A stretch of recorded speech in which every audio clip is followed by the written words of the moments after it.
Hello YouTube, this is Silent Crying Bat here, and I'm here to do a video review of a game that I love and kind of has been bashed by the gaming community mostly, and that game is Brutal Legend, starring Jack Black. Well, the voice of Jack Black, actually. I like the game. I love the soundtrack. Because the soundtrack, as I'll get to later, is all metal. Heavy metal, hair metal, black metal, goth metal. There's some industrial in there. Like every form of metal except for the crappy pop metal. Well, it's represented, but there's not like any in the soundtrack. I think there's even like a couple of new metal songs in there, to be perfectly honest with you. And sorry for the noise in the background. I'm listening to Disturbed New CD, another awesome metal band, but that's beside the point. In the game, he plays the best roadie in the world, Eddie Riggs, and he is the roadie for the worst heavy metal band called Cabbage Boy or Cabbage Kid, something like that. And they're playing at a gig one night, and this scenery that he built, it's a Viking Norse mythology inspired set. And what happens is, as the band's playing, this one idiot, I think he's the lead guitarist, the bass player, is up doing this like weird stupid dance up on part of the scenery, and it falls down on Eddie, killing him, or supposedly killing him, and he gets cut, I think, on his head, and some blood falls into this belt buckle that he wears that he got from his dad, and this transports him to the world where the game takes place. The world is never named. It's just inspired by heavy metal album covers. It's joked that it's every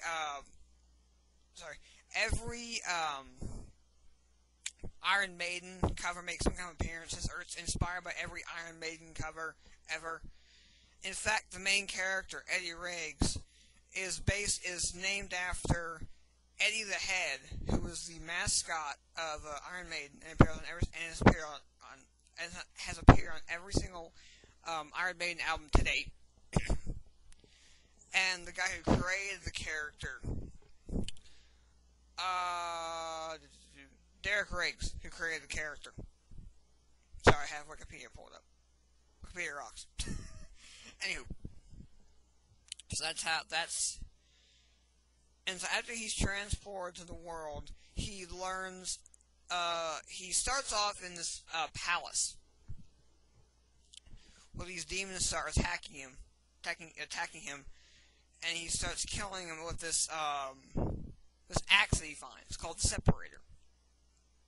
Simple name. It's just an axe. Slice, separate people from the bodies. That's the point. And after you kill a couple enemies and leave from the area you were transported into, you also get your guitar, named Clementine. It's based off a Gibson Flying V. If you know guitar, you know what I'm talking about. This axe is like a gun or magic in the game, because it can shoot projectiles, it can do whatever as you upgrade it through the game. And so after you leave the area transported into and start the game in, you fight some more demons, and you meet another character in the game named Ophelia, who he immediately, like off the bat, has a crush on. I mean, there's no warning where she comes from. He immediately has a crush on her. And in fact, when after you fight your way through, you learn some more combat moves, how to use a guitar, the double team move, special attacks, that kind of thing. So when you get to the end of the area, you assemble his car, which is called the Druid Plow. It's like a classic open top, open motor roadster. It's freaking sweet, and you drive it out of there, and as you're driving out, there's a cut scene where you meet the two main villains in the game, Divinicus Devonicus, I can't remember his name right, voiced by the famous Tim Curry, regular picture, Roy Horror Picture Show fame, and a guy named Lionheart. He's voiced by Rob Halford, lead singer of Judas Priest. Devonicus is the main villain, is the main bad throughout the entire game, and Lionheart is the main villain in the first section of this world. I'll get to that in a minute. So they're driving on, and you get to drive across this. It's a crumbling overpass. Potholes open up, demons pop up out of the ground. There's hordes of enemies coming at you. You get to see some of the enemies you'll encounter later in the game. And you drive across the crumbling overpass, and there's this cool, epic jump at the end of it. It gets its own, like, it's an in-game cutscene. So where it's still in the game universe, it doesn't cut to like the video quality in the movie. Jumps and lands in this circular arena type area where you fight the first boss of the game. It's depending on how much fast your graphics controls, you're about 7-8 minutes in the game, and there's a big boss battle already. Boom, they're not fucking around. And and then you fight the boss. I won't explain how you fight the boss. You fight the boss. There's a cutscene, and you escape. After you escape, a little time passes by, and Ophelia leads you to her rebel group's headquarters, and you meet Lars and a couple of characters that are essential to the plot. And after another cutscene where he explains where he's from and everything, and they explain the mythology of the world, which I won't even get into because it's that I could do just a video on just the mythology of the world. But after that, you're given your first mission, which is to free the locals of the world from the mines. And the locals in the mines do their job by banging their heads against the wall and chipping off rocks for I think like for diamonds or something. Which give these characters the name later in the game headbangers.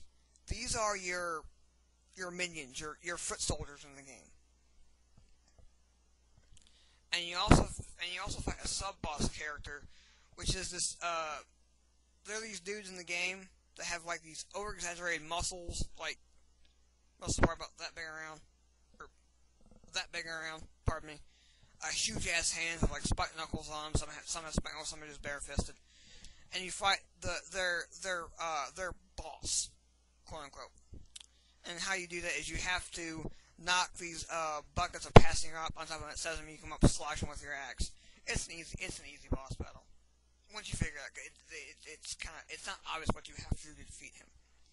Out of the mind, you've got your foot soldiers, and you learn the basic controls for controlling these foot soldiers, which becomes important later on in the next couple boss battles. Now, after doing a couple more missions, after doing this mission, you go back to headquarters, and now begins the free roaming portion of the game, in the Druid Plow. It's a sandbox game. So it's a combination of, it's got a soundtrack like a GTA game. It's got open world exploration like Infamous or Prototype or GTA.